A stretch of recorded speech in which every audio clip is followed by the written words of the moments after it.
Hey, it's 7 o'clock on a Tuesday night, and where else would I be but here with you? So, DJ Stutz here with Little Hearts Academy and Imperfect Heroes podcast. And I am just so excited about our new format, how we're using 1 month for one value and really diving deep into that. So, this week is our last week with the value of love and teaching our children to uh, feel loved, to make sure that they are feeling safe because they can't feel loved unless they feel safe, right? And then they can't show love until they really feel loved and they know what that is like. And that is not something that is just automatic. And I think we tend to think that with our kids when they're younger, is that, oh, they love me, or this and that. Oh, that's so sweet. But this is actually something that we need to teach our children how to show love and how to do it appropriately. And so I see so many people now that are adults that think uh, it's okay if I treat my loved one poorly. And I see husbands and wives saying awful things to each other and oftentimes in front of the kids.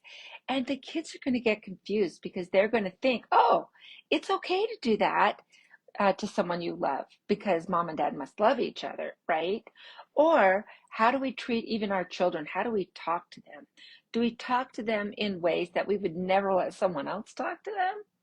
Then they start learning, oh, mommy loves me, daddy loves me, so I can talk to people that way, treat people that way, be manipulative or whatever, because yeah, parents are manipulative too. Yep. And so they are going to learn that. And so this week's episode, we are talking about specifically how do you teach children to show love. And so we start from the very beginning, right? Even in that first year of life, because we're going to use those words of kindness. So when we're rocking them and holding them and changing their diaper, that's not a fun job. Why do we do it? Because we love them and we don't want them to, you know, be uncomfortable and dirty and messy and then wind up with sores on their bum bum, right? And so you can say when you're changing their diaper, I changed this diaper because I love you. Are they going to know those words? No, not when they're that young, but they're going to learn them because they've heard them from you as you are doing loving, kind actions. And so we show love. Actually, there's an emotional part of love. There are words that are connected to love, and there are actions that are connected to love. And really, it's all of that put together. And we can explain that to our kids even when they are quite young. And so, if you have an older sibling, you can ask them to help or to do stuff, and then you say, we do this because we love our baby. Or I did this for you because I love you. And they will start learning that language. And then as they get older, we can start talking to them more about you don't treat people you love this way or that way. And we love our family. We love our siblings. And yeah, I know you're going to get upset with each other. That's just part of growing up. That's part of learning about how to argue fairly, how to maneuver things and to negotiate and compromise, how to problem solve. All of that. I think that's why God gives us siblings, or those of us who have them. But it's an important skill to allow your kids to work through, but we're going to give them maybe some guidance. Are we going to yell at them and get mad at them? Well, no, because they're learning. They only know what they see. They can get angry, but we're going to help them say, this is not how we treat people we love. But I understand that you want to talk to them, you want to negotiate something. And so we can help give them those languages, right? And I go into a lot more detail about how you can talk to them and how you set that example. And in this episode, we're also talking about the love that we show within our family, but then we're also talking about, because as they get older, they're going to get friends and they're going to have strong emotions about their friends. And it's not the same as the love that you have for mom and dad, or the same that you have for brother and sister, or grandma and grandpa, or auntie and uncle, whatever it is. But you do have these feelings. And yeah, it's a type of love. In fact, we're commanded, right? That we are to love one another. And so we can talk to them about, well, how do we show love to our friends? And how is that different than how we show love in our family? And talk about their emotions and what their body does, how their body feels when, you know, brother or sister does something nice, or mom did something nice for you, and say, what is your body doing? I mean, I'm so glad that you would like it and you're enjoying it. How does your body feel? Are you excited? Are you tingly? Are you, is your tummy all butterflies and all those things? You can talk about those physical feelings, those physical reactions to that love, whether it's a friend, or you're worried about them, you want them to be safe, and so you are going to help them, and that's because you love them. You're going to help them not make bad decisions, because a good friend is one that doesn't get you into trouble, right? Who's going to help you make the right decisions. And are you going to be that friend that uh, is going to keep your other friends safe, that we're going to say kind things to other people? And sometimes you have to stand up to a friend. Neville Longbottom, I know, in Harry Potter, he's my hero because he stood up to his friends, right? And so sometimes you have to say, no, this is not a good thing, and I'm not going to do this with you. If you're going to do it, I'm going to have to leave.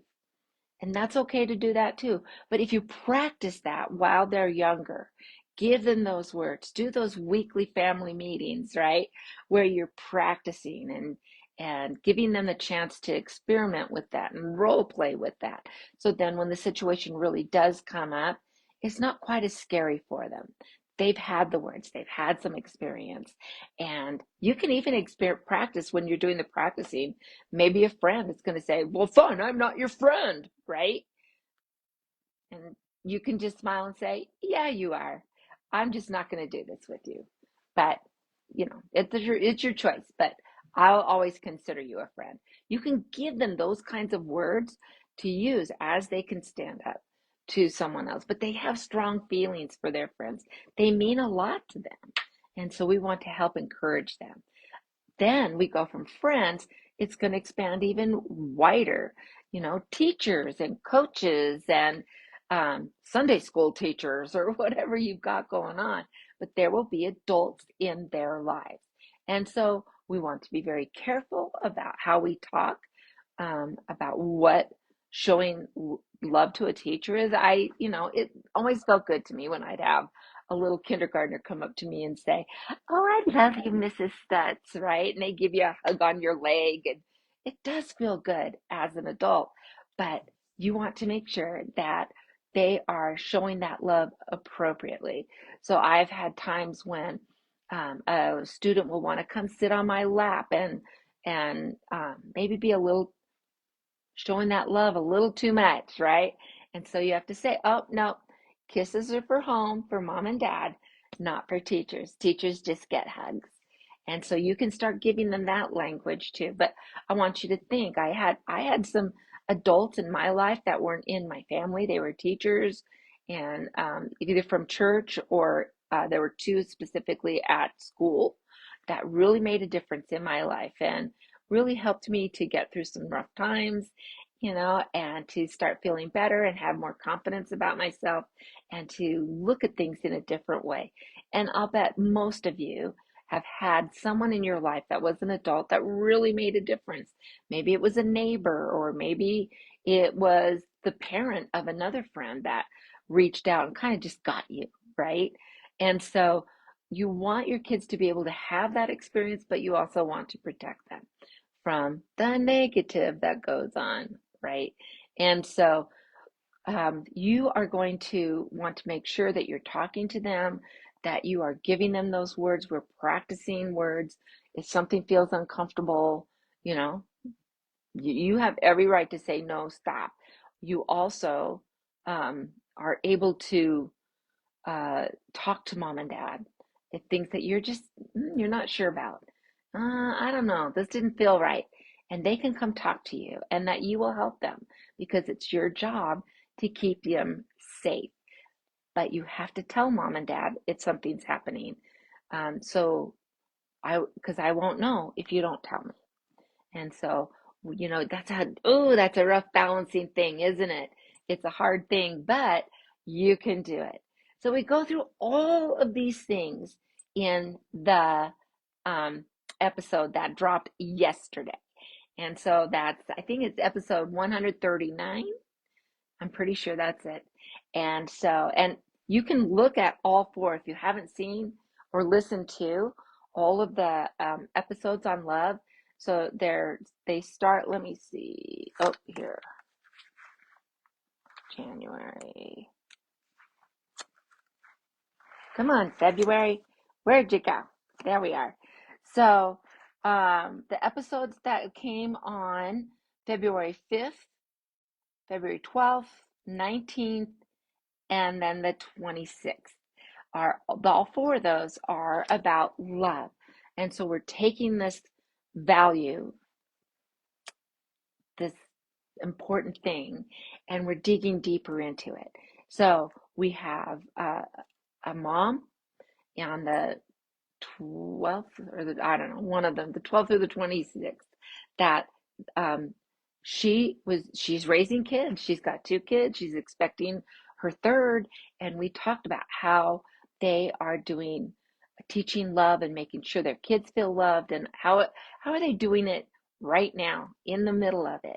We're going to do that every month now that we have a parent, mom or dad or both, come on and talk about whatever value that we're working on for that month and how they are engaging that in their lives right now.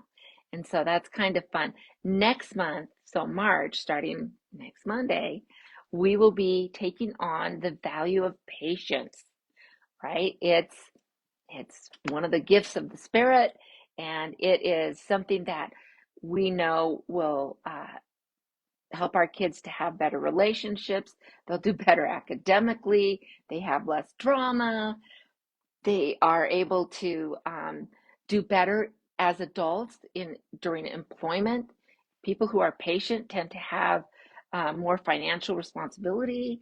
I mean, the list just goes on. And so we're going to take that on the whole month of March, and we'll dig deep and find the ways to help you help your family.